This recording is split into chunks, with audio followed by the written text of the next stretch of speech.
Good morning, it's Monday. Hopefully we have a busier week than last week. Yep.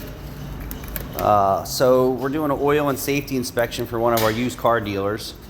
And he said on his road test that it had some front end noise.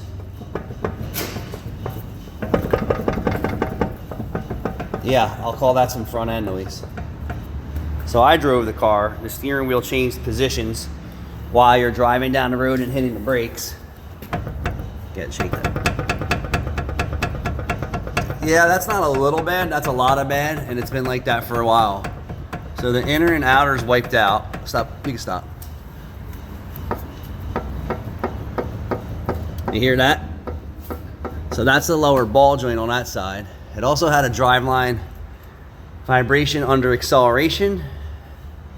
As beat up as this car is, I would say it probably needs front drive shafts. But I said I need to fix some of these problems and then go for a road test. It also had a brake pedal pulsation.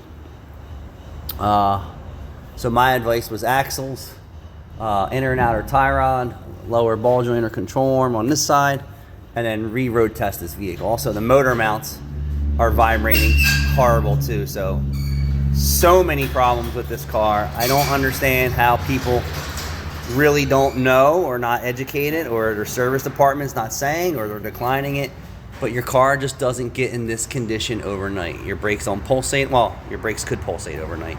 Stop beating the crap out of your car. But your front end, I mean, no one's put grease in this thing at all. So this has been changed before, right? So it's probably the second outer tie rod, and that's the factory. So it's either driving habit, lack of maintenance, or it's also got a strut that's worn at 100,000. I mean, there's a lot of reasons why your tie rods keep going bad and your ball joints keep going bad. It could be quality of parts, the area that you drive consistently every day. That means you're driving through the same potholes and transitions. It's gonna beat the shit out of one side or the other, or both sides of your suspension more than the other. And if the strut is weak but not blown out, it beats the shit out of your suspension and your axles. So you got engine mount bad, transmission mount bad, driveline, acceleration shake, outer tie rod end, inner tie rod, lower ball joint. So quite a bit of work on this oil and safety inspection. But I just wanted to show you, this is, you know, if you're not aware of all the issues in your car, something's wrong. And if you are aware of the conditions in your car and you're just neglecting it, you're putting yourself in danger, you're putting your vehicle at risk of damage or total loss. You're putting other people's lives in danger. But don't be shocked when you go into the service department and you ask just for an oil change.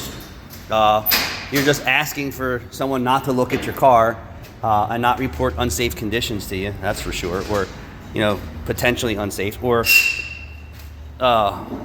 items that could be addressed right now before they completely fail. So say if the tie rod end snaps off, right? So that's gonna rip the brake hose, the ABS harness, do body damage, rip the axle, and vice versa. So if the ball joint breaks, the car's gonna lay over, rip the whole suspension apart. So one or two items can eliminate you from having to spend thousands and thousands of dollars, or potentially you getting hurt or hurting someone else. So don't be afraid to hear what your service provider has to say to you when you're in for maintenance. You could see one wherever they were going, they weren't greasing the aftermarket tie rod end. I don't even know if Quick Lubes today know what a grease fitting is, or if they even own grease guns. I don't know, but I can tell you, based on that grease fitting, it hasn't been greased since day one that it was installed. And they're towing with this little turd.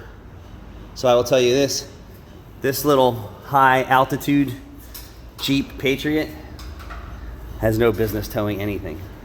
Thanks for watching.